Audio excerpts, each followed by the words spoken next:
There are an estimated 1.3 million adults living with congenital heart disease in the United States, and only a small percentage of these are being treated with the specialized care recommended by the ACC guidelines.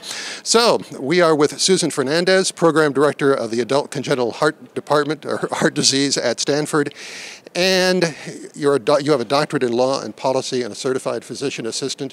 You've got a report coming out in JACC. Can you talk about that a little bit? Sure. We know that many adults with congenital heart disease don't appear to be getting the care that's recommended by the ACC guidelines as you recommended. And the question is, if they're not in that recommended care, where are they? And so we, in collaboration with the American College of Cardiology, did a study asking general adult cardiologists if they were actually caring for this population. And what we found is that 95% of general adult cardiologists in our survey were caring for at least one adult with congenital heart disease.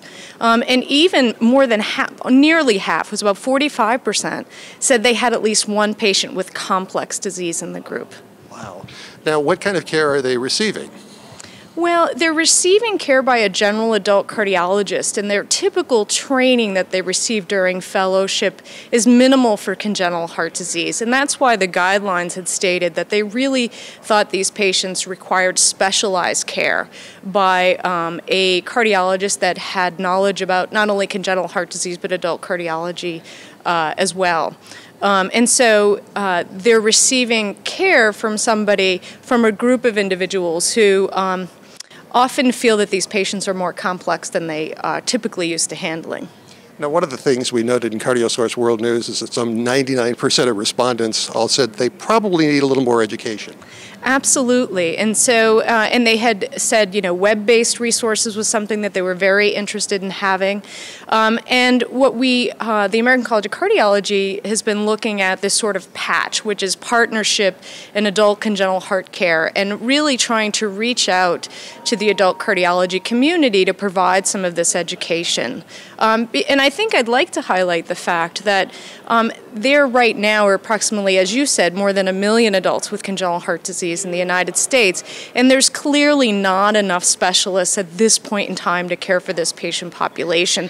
There is, I think it's 2015, there's going to be board certification in adult congenital heart disease, but it doesn't exist right now. So for us to overcome care barriers and to make sure that these patients are cared for, we are going to have to engage both adult cardiologists and pediatric cardiologists and work in partnership with them. And that's what the American College of Cardiology has been doing through this patch initiative. And the survey found that something like half didn't feel like they had anyone they could reach out to, a specialist for help.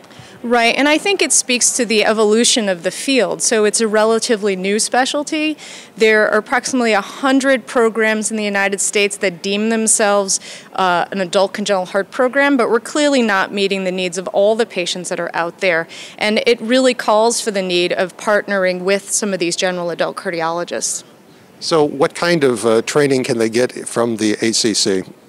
Well, I think certainly at a scientific meeting like this in San Francisco, there's plenty of sessions that kind of talk about the long-term issues that these adults face. There's web-based tools through CardioSource, and the Patch Initiative does webinars. I think it's a monthly webinar that they have specialists in adult congenital heart disease that are providing education on the more specific lesions that the adult cardiology group is likely to see. Well, you can read more about this in CardioSource World News and go online at cardiosource.org and find out also some of the tools that they have through the ACC. And please, from CardioSource World News, you'll find all kinds of coverage from the meeting here at San Francisco, ACC 13. This particular report is going to be in the March 26th issue of JACC, and it is already online if you go to the JACC homepage and search for what is online before publication. I'm Rick McGuire, Executive Editor of CSWN.